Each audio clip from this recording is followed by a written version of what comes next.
अब तक पार्ट 1 में आपने देखा कि जोन्स तपस्वी जी के आश्रम पहुंच गया है और वह देखता है कि तपस्वी जी समाधि ले चुके हैं। वह गाड़ी के एक्सीलरेटर के ऊपर पैर रख देता है। गाड़ी पेड़ में जाकर ठुक जाती है और जोन्स बेहोश हो जाता है। उधर ज़ोंबीज टोनी और बोन्स के ऊपर पहाड़ उठाकर फेंक देते हैं। अब देखना यह है कि क्या टोनी और बोन्स की जान बच पाएगी। जानने के लिए पार्ट 2 पूरा देखिए। पहाड़ बहुत ही तेज गति से टोनी और बोन्स के ऊपर गिरने के लिए आ रहा है। टोनी बोन्स के ऊपर ढाल बनकर लेट जाता है और पहाड़ अचानक से तेज गति से नीचे गिरने लगता है। अब पहाड़ टोनी और बोन्स के ऊपर गिरने से थोड़ा सा ही बच रहा है। अचानक देखते हैं कि पहाड़ वहीं रुक जाता है। दोनों ज़ोंबीज चक्कर में पड़ जाते हैं कि ये क्या हो रहा है। अचानक पहाड़ ऊपर उठता है। वह ज़ोंबीज की तरफ तेजी से बढ़ने लगता है। वह देखते हैं कि तपस्वी जी वहां खड़े हैं। उन्होंने पहाड़ को हाथों पर रोक रखा था। अब पहाड़ तेजी से जाकर दोनों ज़ोंबी से टकरा जाता है। दोनों ज़ोंबीज बहुत ही दूर जाकर गिर जाते हैं। टोनी तपस्वी जी को देखकर बहुत खुश होता है। वह तपस्वी जी से घायल बोन्स को अस्पताल ले जाने के लिए कहता है। तपस्वी जी और टोनी बोन्स को उठाकर गाड़ी की तरफ ले जाते हैं। तभी टोनी देखता है कि जोन्स गाड़ी में घायल और बेहोश पड़ा हुआ है। घायल बोन्स को गाड़ी में डाल देते हैं। टोनी तपस्वी जी से कहता है कि हमें जोन्स को जल्दी ही होश में लाना होगा। तपस्वी जी जोन्स को होश में लाने के लिए पानी के छींटे उसके मुंह पर मारते हैं। वह होश में आ जाता है। वह आंखें खोलकर देखता है तो आश्चर्यचकित रह जाता है। वह तपस्वी जी से पूछता है कि आप तो समाधि ले चुके थे, मैं भी बेहोश हो चुका था, फिर आपको इस सब के बारे में किसने बताया, फिर आप यहाँ कैसे आए। तपस्वी जोन्स से कहते हैं कि जब उसकी गाड़ी पेड़ से टकराई थी तो उसकी गति इतनी तीव्र थी कि मेरी समाधि भंग हो गई थी। मुझे क्रोध आया, लेकिन जब मैंने आंख खोलकर देखा तो मैं समझ गया कि यह लोग जरूर किसी मुसीबत में हैं। इसलिए मैंने अपनी योग शक्ति से पहले सब कुछ पता किया, फिर तुम्हें भी गाड़ी में डालकर यहाँ ले आया। टोनी कहता है कि अब हमें जल्दी बोन्स को अस्पताल पहुँचाना होगा, हमारे पास समय बहुत कम है। तपस्वी जी और वे दोनों बोन्स को अस्पताल ले जाने के लिए गाड़ी में सवार हो जाते हैं, लेकिन जैसे ही सामने का दृश्य देखते हैं तो दंग रह जाते हैं। सामने दो ज़ोंबीज खड़े हुए हैं और एक राक्षस भी है जो बहुत ही लंबा चौड़ा और डरावना है।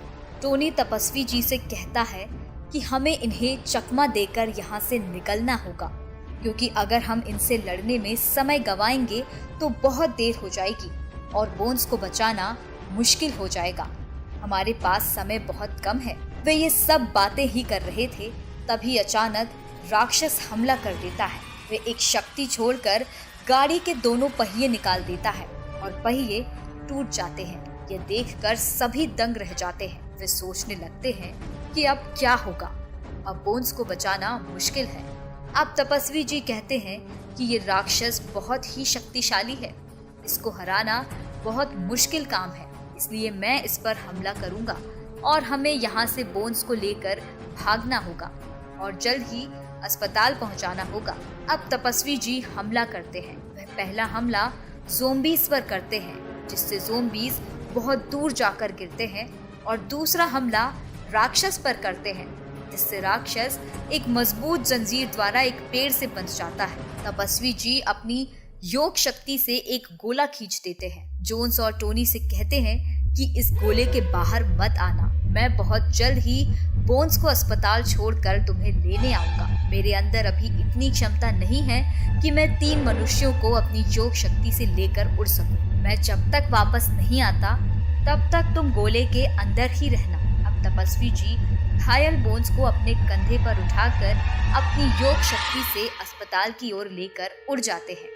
अब दोनों ज़ोंबी खड़े होकर उन पर हमला करने की कोशिश करते हैं। वे जैसे ही उन पर हमला करने आगे बढ़ते हैं, गोले के पास आते ही उन्हें करंट लगता है। दोनों ज़ोंबी डरकर पीछे हट जाते हैं।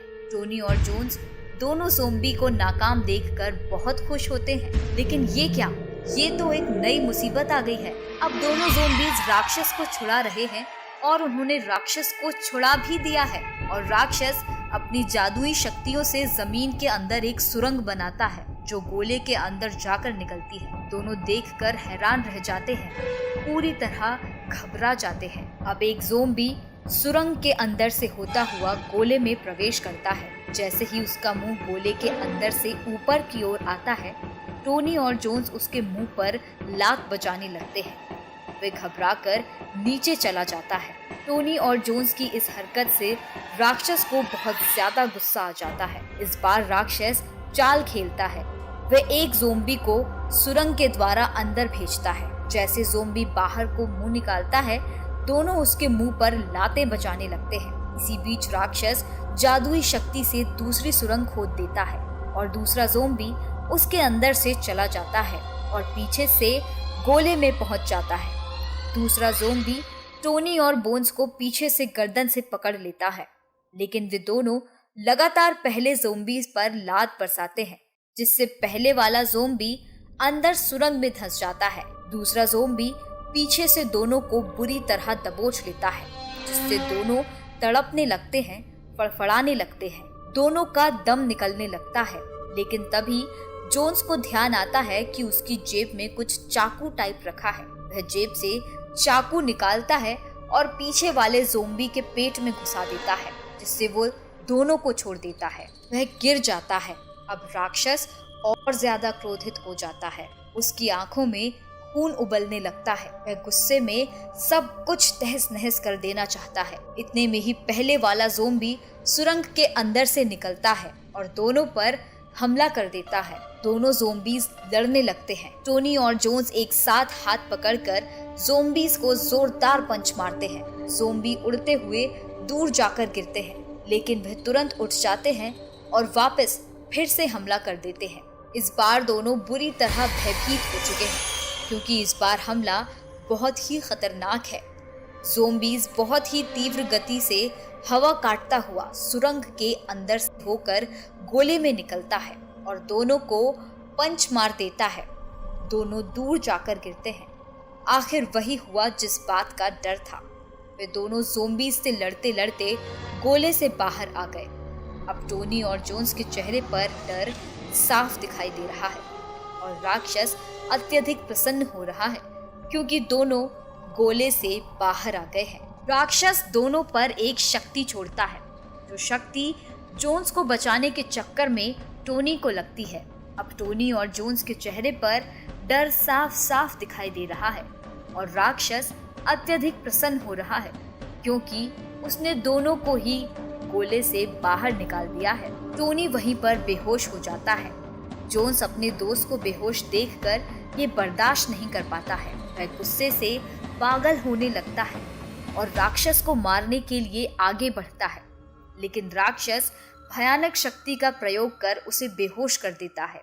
राक्षस जोन्स और टोनी को जान से मारने के लिए एक पेड़ उखाड़कर उनके ऊपर फेंक देता है, लेकिन पेड़ अचानक बीच में फट जाता है। राक्षस चक्कर में पड़ जाता है।